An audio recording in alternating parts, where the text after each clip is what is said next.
सिद्ध कीजिए कि समुच्चय ए, देखो समुच्चय ए ये वाला हमें दिया गया है, में दिए गए निम्नलिखित संबंधों आर में से प्रत्येक एक तुल्यता संबंध है। तो तुल्यता संबंध को इंग्लिश में बोला जाता है इक्विवेलेंस रिलेशन। अब ये इक्विवेलेंस रिलेशन क्या होता है, देखो तीन प्रकार के संबंध हमने पढ़े हैं। पहले होता है स्वतुल्य, फिर होता है सम्मित और लास्ट में होता है संक्रामक। ठीक है, इसको इंग्लिश में बोला जाता है रिफ्लेक्सिव, इसको बोला जाता है सिमेट्रिक, इसको बोला जाता है ट्रांजिटिव। तो अगर किसी भी रिलेशन में ये तीनों कंडीशन मौजूद होते हैं तो उसी को इक्विवेलेंस रिलेशन कहेंगे या इसको तुल्यता संबंध कहा जाता है। ठीक है, तो सबसे पहले हमें ये जो हमें कंडीशन दी है दोनों कंडीशन, इसमें ये चीजें प्रूव करनी होगी तभी वो तुल्यता संबंध होगा। अब देखो समुच्चय ए हमें दिया है, देखो पहली और दूसरी कंडीशन के लिए ये जो समुच्चय है ये एक ही होगा। तो समुच्चय ए की वैल्यू हमें दी है किसके बराबर है, x belongs to z। Belongs to z का मतलब z होता है इंटीजर और इसको हिंदी में बोला जाता है पूर्णांक। तो पूर्णांक संख्याएं क्या होती हैं, वो संख्याएं जो अपने आप में पूर्ण हो, जैसे 0 1 2 3 मतलब इनफाइनाइट तक, और वैसे ही नेगेटिव नंबर भी, -1 -2 नेगेटिव मतलब दशमलव संख्याएं नहीं आएंगी, बाकी सारे नंबर इसमें आ जाते हैं, ये सारे होते हैं पूर्णांक। बट हमें आगे कंडीशन दी है कि जो पूर्णांक है वो 0 और 12 के बीच में होने चाहिए। तो 0 और 12 के बीच में, क्योंकि यहाँ पे बराबर का साइन लगा है मतलब 0 भी आएगा और 12 भी आएगा। तो कौन कौन से हो जाएंगे, एक तो हो जाएगा 0, क्योंकि 0 पूर्णांक संख्या है। वैसे ही 1 2 3 4 5 6 7 8 9 10 11 और क्योंकि 12 भी यहाँ पे बराबर का साइन लगा है, इसका मतलब 12 भी आएगा। तो ये सारे एलिमेंट हो जाएंगे ए के या समुच्चय के, हम कह सकते हैं। तो समुच्चय तो हमने निकाल दिया। उसके बाद आगे हमें दिया है रिलेशन। जो रिलेशन है वो हमें दिया है, देखो रिलेशन में पहली कंडीशन में ये चीज है, तो पहली कंडीशन में जो रिलेशन है वो पहले हम निकालेंगे। तो पहली कंडीशन में रिलेशन ए कॉमा बी, तो जो ए और बी की वैल्यू होती है वो यहीं से निकलती है। इस प्रकार से दो बॉक्सेस बनाए जाते हैं और जो ए है, ए के सारे एलिमेंट इसमें आ जाएंगे, यानी 0 0 1 2 0 से लेकर 12 तक ये सारे एलिमेंट इसमें आते हैं। वैसे ही इसमें भी 0 से लेकर 12 तक, क्योंकि इसमें भी ए के एलिमेंट आते हैं, इसमें भी ए के एलिमेंट आते हैं। तो जो ए की वैल्यू होगी वो यहाँ से हम लेंगे और जो बी की वैल्यू होगी वो यहाँ से हम लेंगे। ठीक है, तो आप देख रहे होंगे कि ए माइनस बी का मतलब ए का एलिमेंट जो होगा, देखो क्या होता है कि इसका सबके साथ में रिलेशन जो होता है सबके साथ में बनता है, यानी 0 का एक 0 से लेकर 12 तक सबके साथ में बनेगा। वैसे ही 1 का भी 0 से लेकर 12 तक सबके साथ में बनेगा, 2 का भी सबके साथ में और 12 तक, मतलब सबका सबके साथ में रिलेशन बनता है। बस इसमें ये कंडीशन हमें दी जाती है, इनमें सारे नहीं लेने होते, ये जो कंडीशन हमें दी है केवल यही चीज हमें लेनी होती है। तो यहाँ पे दिया है ए माइनस बी, यानी ए हमें ए और बी ऐसे लेना है जिसको माइनस करके मुझे 4 का एक गुणज मिले। तो गुणज का मतलब होता है 4 के पहाड़े में जो जो भी नंबर आएंगे वो सारे नंबर इसके गुणज हो जाएंगे। ठीक है, तो 4 के पहाड़े में कौन कौन से नंबर आते हैं, एक तो 4 आता है, फिर 8 आता है, फिर 12 आता है, फिर 16 आता है, फिर 20 आता है। तो ये हमें चेक करने हैं कि 4 के पहाड़े में कौन कौन से नंबर आएगा। तो सबसे पहले तो यहाँ पे ए 0 है, तो सबसे पहले तो हम 0 से ही शुरू करते हैं। तो अब देखो 0 में मुझे क्या चीज घटानी होगी, क्या चीज मैं 0 में घटाऊंगा कि जिससे मुझे 4 का गुणज मिले। अगर देखो मैं 0 में 4 घटाता हूँ, 0 में 4 घटाता हूँ तो मुझे -4 मिलता है। अब बाहर ये वाला जो साइन आप देख रहे होंगे, ये मैंने बोला था मॉड का साइन होता है। और मॉड का काम केवल यही होता है कि कोई भी नंबर अगर नेगेटिव आता है तो मॉड के अंदर उसको रखते हैं तो वो नंबर पॉजिटिव हो जाता है, यानी -4 आ रहा है तो उसको मैं +4 लिख देता हूँ। ठीक है, तो ये फायदा होता है मॉड का। तो अगर मैं 0 में 4, देखो ए की वैल्यू मैंने 0 ली, बी की वैल्यू 4 ली, तो मुझे क्या मिल रहा है ए -0, मतलब 0 - 4 करेंगे तो मुझे मॉड लगा के 4 मिल रहा है जो कि 4 का गुणज है। ठीक, वैसे अब 0 की वैल्यू किसके साथ में होगी, देखो 0 का सबके साथ में होता है, तो यहाँ पे आप देख रहे होंगे कि 0 0 0 और 0 करेंगे, तो 0 और 0 करेंगे तो ये 4 का गुणज होगा क्या, हाँ ये 4 का गुणज होगा। देखो 0 और 0 ये अगर करते हैं, कहीं पे 0 आता है तो वो सबका गुणज होगा, क्योंकि 0 अपन कोई भी नंबर 0 अपन कुछ करते हैं तो वो हमेशा क्या आता है, 0 के बराबर आता है। तो हम ये कह सकते हैं कि वो हमेशा 0 का ही, या अगर ये जो कुछ है इसको मैं इधर लेके आता हूँ तो 0 बराबर यहाँ पे आएगा 0 गुणा कुछ, तो यहाँ पे भी 0 आएगा, यहाँ पे भी 0 आएगा। अब वो फर्क नहीं पड़ता वो कौन सा नंबर है, क्योंकि left hand side right hand side के बराबर आ रहा है। ठीक है, इसीलिए 0 और 0 इसमें आएगा, क्योंकि 0 और 0 हर किसी का गुणज होता है। 0 हर किसी का गुणज होगा, ये चीज़ आपको पता होनी चाहिए। केवल 0 नहीं आएगा, जैसे 0/0 नहीं आएगा, बाकी कोई भी नंबर आ सकता है। अब 0 0 आ जाएगा तो ये होती है इनडिटरमिनेट फॉर्म।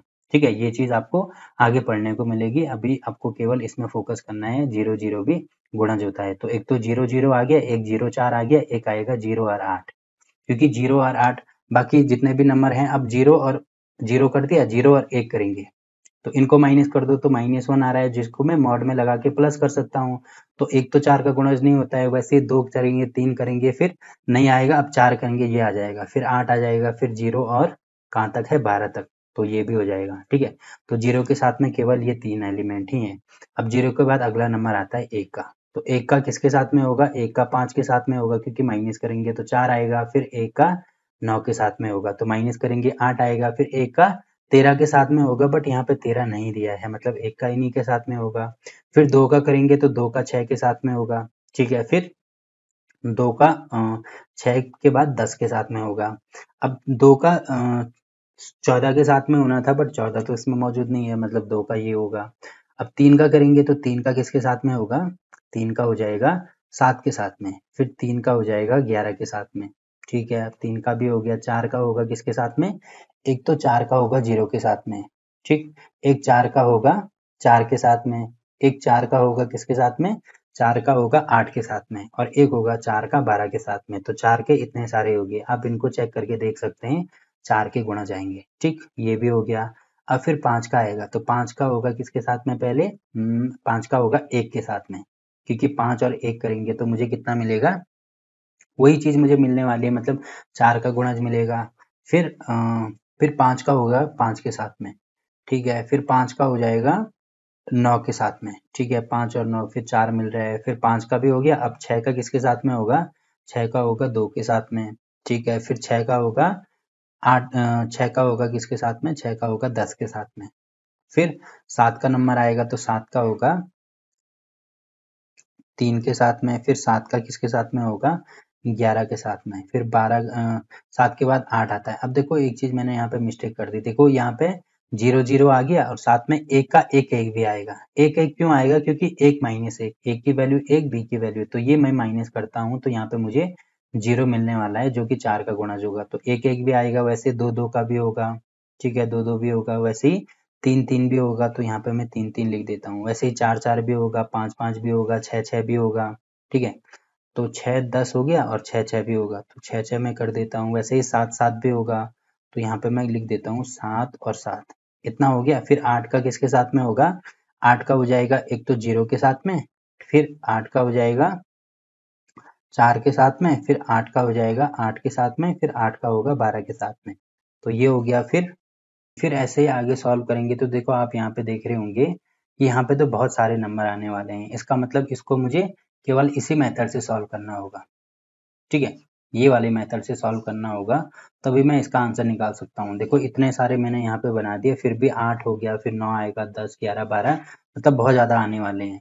तो ये वाला मेथड, इसको यहाँ पे मैं कैंसिल कर देता हूँ, मतलब ये वैल्यू तो मैं ऐसे ही लिख रहा हूँ, बट ये वाला मेथड आप इसमें ट्राई नहीं करेंगे। कौन सा मेथड ट्राई करेंगे, इसको मैं यहाँ पे बता देता हूँ। एक बार मैं इन सबको हटा देता हूँ, ठीक है, ए को छोड़ के बाकी सारी चीज़ें मैं यहाँ से हटा रहा हूँ, तो ये चीज़ मैंने यहाँ से हटा दी। तो अब देखो दूसरा मेथड मैं कैसे सॉल्व करूँगा।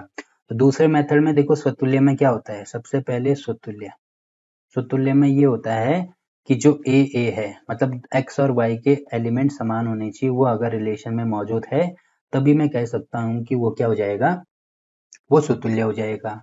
तो आप यहाँ पे देख रहे होंगे कि अगर मैं यहाँ पे भी ए लेता हूँ, यहाँ पे भी ए लेता हूँ, ठीक है, तो यहाँ पे हो जाएगा, क्योंकि ये x का एलिमेंट है, ये वाला x का एलिमेंट होता है, ये y का एलिमेंट होता है, तो ये हमें a भी दिया है, तो यहाँ पे x की वैल्यू भी a है, और मतलब a की वैल्यू भी a है, b की वैल्यू भी a है, ये सिंपल सा समझ जाना। तो अब अगर मैं यहाँ पे लिखता हूँ a माइनस बी की वैल्यू भी a है, तो a माइनस a लिखता हूँ, तो a माइनस a तो होता है 0 के बराबर।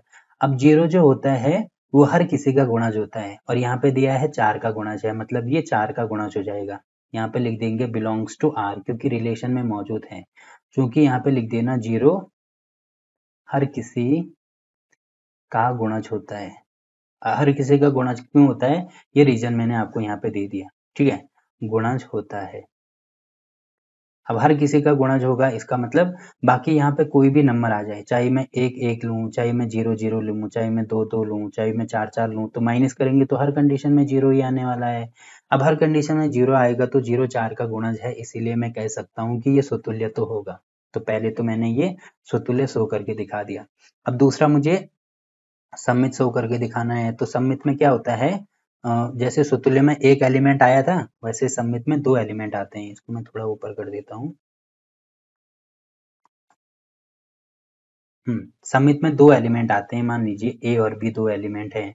ये अगर बिलोंग कर रहे हैं रिलेशन में, ठीक है, तो ए और बी आप यहाँ पे देख रहे होंगे कि ये दोनों इसमें बिलोंग कर रहे हैं। तो यहाँ पे ए की वैल्यू ए ही है, बी की वैल्यू बी ही है। तो क्योंकि ए माइनस बी ये हमें दिया है, इसका मॉड किसके बराबर है, इसका मॉड निकालेंगे तो ये 4 का गुणज है। ये हमें किस में दिया है, ये हमें क्वेश्चन में दिया है कि ये 4 का गुणज है।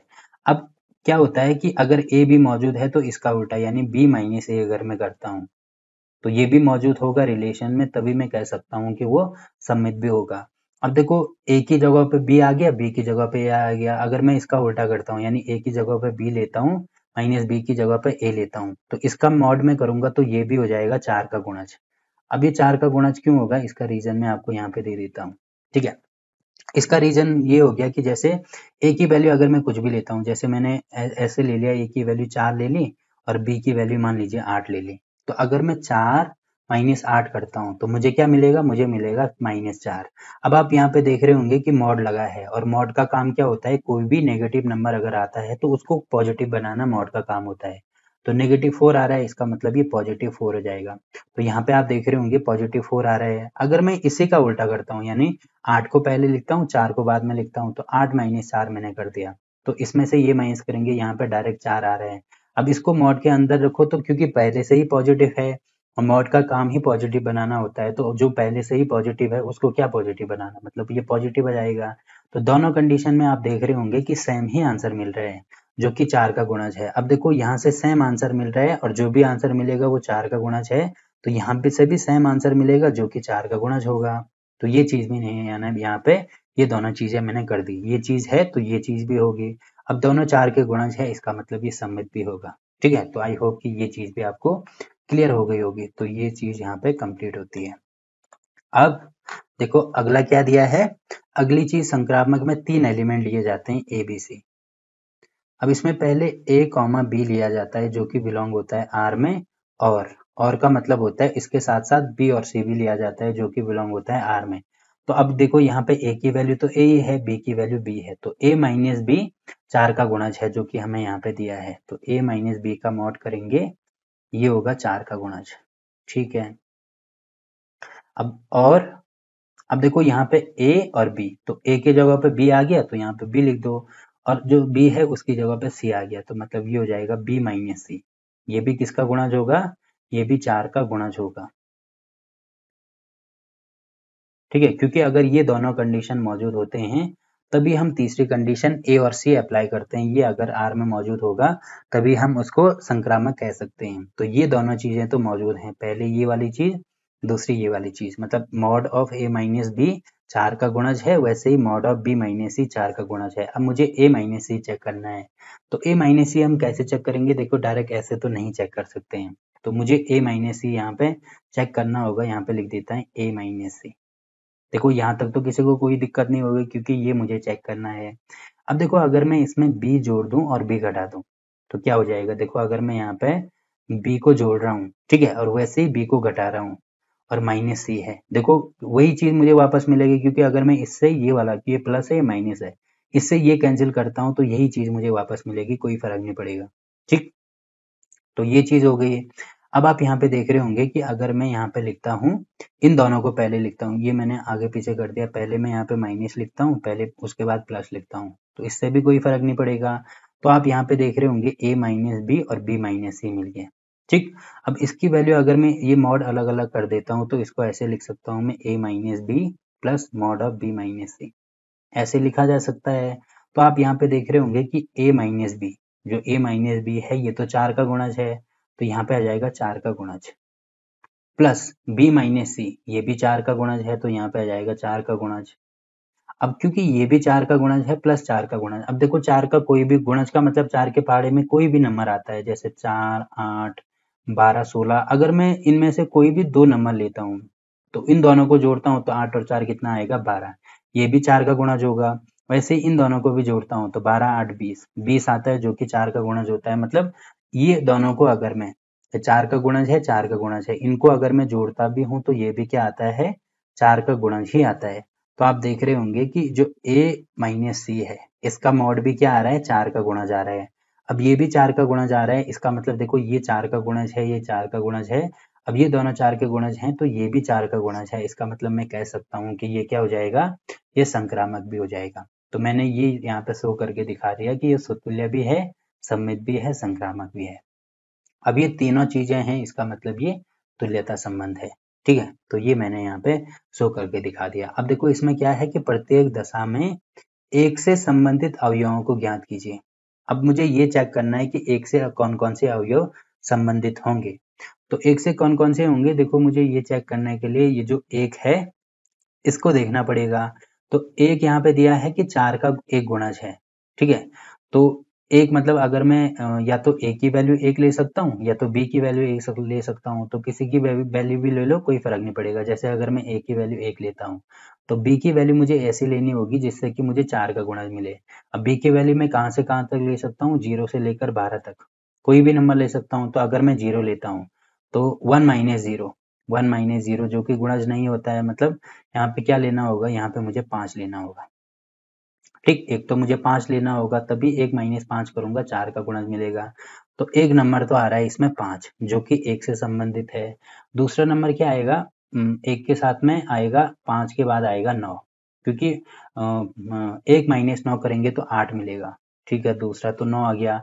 और अगला क्या आएगा, अगला देखो 12 तो नहीं आ सकता। फिर अगला नंबर आएगा 13। अब 13 तो इसमें मौजूद नहीं है, मतलब केवल ये 2 नंबर ही आएंगे। तो जो पहला पार्ट है उसके साथ में 1 से संबंधित केवल 5 और 9 ही हैं। 5 और 9 क्यों है, क्योंकि अगर मैं 5 माइनस 1 करता हूँ तो मुझे 4 मिलता है जो कि 4 का गुणज है। और अगर 9 माइनस 1 करता हूँ तो मुझे 8 मिलता है जो कि 4 का गुणज है। बाकी कोई भी इससे संबंधित नहीं है, तो ये दोनों इसके आंसर हो जाएंगे। ठीक, तो पहला पार्ट यहाँ पे कंप्लीट होता है। अब बढ़ते हैं इसके दूसरे पार्ट की ओर। देखो दूसरा पार्ट हमें ये दिया है कि क्या होना चाहिए, यहाँ पे भी अभी मैं अवयव नहीं बनाने वाला, क्योंकि यहाँ पे रिलेशन हमें दिया है ए बी इस प्रकार से है कि ए बराबर बी। तो यहाँ पे रिलेशन बना सकते हैं क्योंकि ज्यादा रिलेशन तो नहीं बनने वाले। तो ए बराबर बी मतलब जो ए की वैल्यू होगी वही बी की वैल्यू होगी। तो यहाँ पे लिख सकता हूँ, देखो ए की वैल्यू अगर 0 है तो ए की वैल्यू 0 से लेकर 12 तक कोई भी हो सकती है, तो बी की वैल्यू भी वही होनी चाहिए। तो 0 0, 1 1, 2 2, 3 3, फिर 4 4, 5 5। यहाँ पे क्योंकि 12 ही बन रहे हैं तो मैं डायरेक्ट लिख सकता हूँ 6 6, 7 7, फिर 8 8, फिर 9 9, 8 8 हो गया, 9 9 हो गया, फिर 10 10, 11 11 और लास्ट में 12 12, 11 11 और लास्ट में 12 12, ये हो जाएगा। तो ये रिलेशन सारे यही बनने वाले हैं क्योंकि a बराबर b है। अब देखो या तो मैं इससे इसको सॉल्व करूंगा या डायरेक्ट यहाँ से भी सॉल्व किया जा सकता है, जैसे मैंने पिछले वाला क्वेश्चन करा था। तो कैसे सॉल्व करेंगे, देखो सबसे पहले मुझे स्वतुल्य चेक करना है। तो स्वतुल्य में क्या होता है, एक एलिमेंट लिया जाता है जो कि a से लिया जाता है। तो यहाँ पे एक एलिमेंट पहले 0 लो, फिर 1 2, मतलब पूरी 12 तक लेने पड़ेंगे। तो a अगर जो x की वैल्यू है जो y की वैल्यू है वो दोनों बराबर हो और वो रिलेशन में मौजूद है, तभी मैं कह सकता हूँ कि वो क्या होगा, वो स्वतुल्य होगा। तो आप यहाँ पे देख रहे होंगे कि अगर मैं मतलब a की जो a मैंने लिया है, a का एलिमेंट लेना है तो मतलब पहले तो एलिमेंट 0 होगा तो यहाँ पे 0 लेंगे, तो 0 0 देखो रिलेशन में मौजूद है। अब फिर 1 लेंगे तो 1 1 मौजूद है, फिर 2 लेंगे, मतलब सारे लेने पड़ेंगे। तो देखो सारे एलिमेंट इसमें मौजूद हैं, इसका मतलब मैं कह सकता हूँ कि ये स्वतुल्य होगा। यहाँ से मैंने बता दिया। अब यहाँ से डायरेक्ट कैसे करेंगे, आप यहाँ पे देख रहे होंगे कि a है, मतलब a की वैल्यू भी a है, b की वैल्यू भी a है। तो a बराबर a आ रहा है। देखो a बराबर a तो होता ही है। a बराबर a का मतलब क्या है कि a की वैल्यू मैं कुछ भी लेता हूँ। देखो a की वैल्यू अगर मैंने यहाँ पे 1 ले ली तो यहाँ पे भी 1 होगा, तो दोनों बराबर होते हैं। 2 ले ली तो 2 होता है। तो दोनों बराबर आ रहे हैं, इसका मतलब क्योंकि दोनों बराबर आने चाहिए तो वो रिलेशन में मौजूद है, इसीलिए वो स्वतुल्य होगा। पहली कंडीशन होगी। दूसरी कंडीशन सममित में क्या होता है, दो एलिमेंट लिए जाते हैं। अब अगर ए और बी ये बिलोंग कर रहा है आर में, तो बी ए भी बिलोंग करना चाहिए।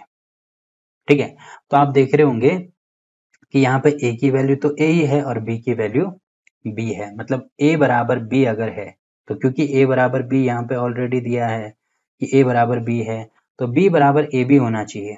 अगर ये है तो तब ये होना चाहिए। तो देखो ए की जगह पे अब बी आ गया और बी की जगह पे ए आ गया, तो ये तो होता ही है। मतलब अगर ए बराबर बी है तो बी बराबर ए भी होता है, क्योंकि ए की वैल्यू अगर मैं एक लेता हूँ तो बी की वैल्यू भी एक आएगी। अब देखो बी की वैल्यू, अब ये वाला जो एक है उसको पहले लिख दो और ये वाला जो एक है उसको बाद में लिख दो, तो देखो बात तो वही है ना। मतलब ये मौजूद है तो ये भी मौजूद होगा, इसका मतलब ये सममित भी होगा।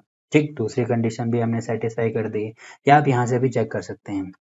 देखो अगर मैं ये वाला लेता हूँ तो आप यहाँ पे देख रहे होंगे 0 0 आ रहा है। अब इसका उल्टा करेंगे तो 0 0 का उल्टा क्या होगा, 0 0 तो होगा। जैसे अगर कहीं पे इसके अलावा 1 2 दिया होता है तो 1 2 का उल्टा 2 1 में लिख सकता था, बट 0 0 का उल्टा तो 0 0 होगा। वैसे ही 1 1 का उल्टा 1 1 ही होगा। 2 2 का सारे एलिमेंट उसके उल्टे वही हो जाएंगे, इसका मतलब ये सममित भी होगा। अब संक्रामक में क्या होता है, 3 एलिमेंट लिए जाते हैं ए बी सी। अब अगर ये किस में मौजूद होते हैं, ए बी ये समुच्चय में मौजूद होते हैं। ये रिलेशन मैंने गलत लिखा है यहाँ पे, समुच्चय में मौजूद होते हैं। जो समुच्चय ये है यहाँ से लिए जाते हैं। अब 2 एलिमेंट अगर लेंगे वो रिलेशन में होता है, तो 3 एलिमेंट ये मौजूद होंगे किसमें, समुच्चय में। ठीक है, अब ये समुच्चय में मौजूद हैं तो पहले ए बी लिया जाता है, फिर लिया जाता है ये बिलोंग करता है आर में, फिर लिया जाता है बी और सी। तो ए बी मैंने लिया तो ए की वैल्यू यहाँ पे ए ही है, बी की वैल्यू बी ही है। ठीक है, तो यहाँ पे पहली कंडीशन में तो ये है कि ए बराबर बी है। ठीक है, अब दूसरी कंडीशन में बी और सी। अब देखो ये ए है ये बी है, तो अब ए की जगह पे बी आ गया, ए की जगह पे बी आ गया और बी की जगह पे सी आ गया, तो मतलब ये हो जाएगा बी बराबर सी। अब देखो ए बराबर बी है और बी बराबर सी है, इसका मतलब ये दोनों आपस में कनेक्टेड है। मतलब मैं कह सकता हूँ ए बराबर होगा बी बराबर होगा सी, मतलब ये तीनों आपस में बराबर हैं। तो अगर ये मौजूद है तो इस कंडीशन में, क्योंकि बी के द्वारा ये कनेक्टेड होते हैं। ठीक है, कौन कौन सी चीजें मैंने की है, हाँ, ए बी और बी सी, ये अगर रिलेशन में मौजूद होता है तो बी और बी को हटा के ए और सी चेक करते हैं। तो ए और सी अगर इसमें मौजूद है तो वो संक्रामक भी होगा। तो आप देख रहे होंगे कि अब ए की वैल्यू ए आ गई, बी की जगह पर सी आ गया, तो मतलब ए की वैल्यू ए आ गई और बी की जगह पर सी आ गया। तो ए बराबर सी इसमें मौजूद है कि नहीं है, जो कि हमने यहाँ पे निकाला है ए बराबर बी बराबर सी। मतलब ए की वैल्यू बी के बराबर भी होगी, सी के बराबर भी होगी, तो यहाँ से आ रहा है ए बराबर सी। और यही चीज मैंने निकाली है ए बराबर सी, इसका मतलब यहाँ पे ए बराबर सी रिलेशन में मौजूद है। अतः मैं कह सकता हूँ कि ये संक्रामक भी होगा। ठीक, अब देखो तीनों चीजें मैंने यहाँ पे शो करके दिखा दी, इसका मतलब ये तुल्यता संबंध होगा, जिसको इंग्लिश में इक्विवेलेंस रिलेशन बोला जाता है। तो ये चीज हो गई। अब देखो मुझे इसमें भी ये निकालना है कि जो एक होगा वो किससे संबंधित होगा। तो एक किससे संबंधित होगा यहाँ पे, अगर मैं ए की वैल्यू, क्योंकि एक को या तो यहाँ से लिखो या यहाँ से, ए की वैल्यू यहाँ से लिखो या यहाँ से लिखो, क्योंकि मैंने बोला ए की वैल्यू भी 0 से लेकर 12 तक सारी हो जाएगी और बी की वैल्यू भी 0 से लेकर 12 तक सारी हो जाएगी।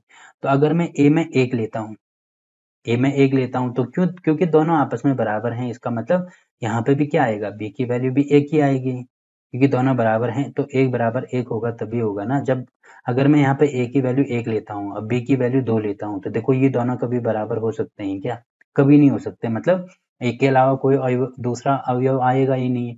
तो एक किससे संबंधित है, खुद एक से ही संबंधित है। तो यहाँ पे जो एक था वो 5 और 9 से संबंधित था, यहाँ पे केवल एक से ही संबंधित है, और यही हमारा आंसर हो जाएगा। ठीक, तो इस प्रकार से क्वेश्चन नंबर 9 भी यहाँ पे कंप्लीट होता है। तो आई होप कि ये वीडियो भी आपको पसंद आया होगा।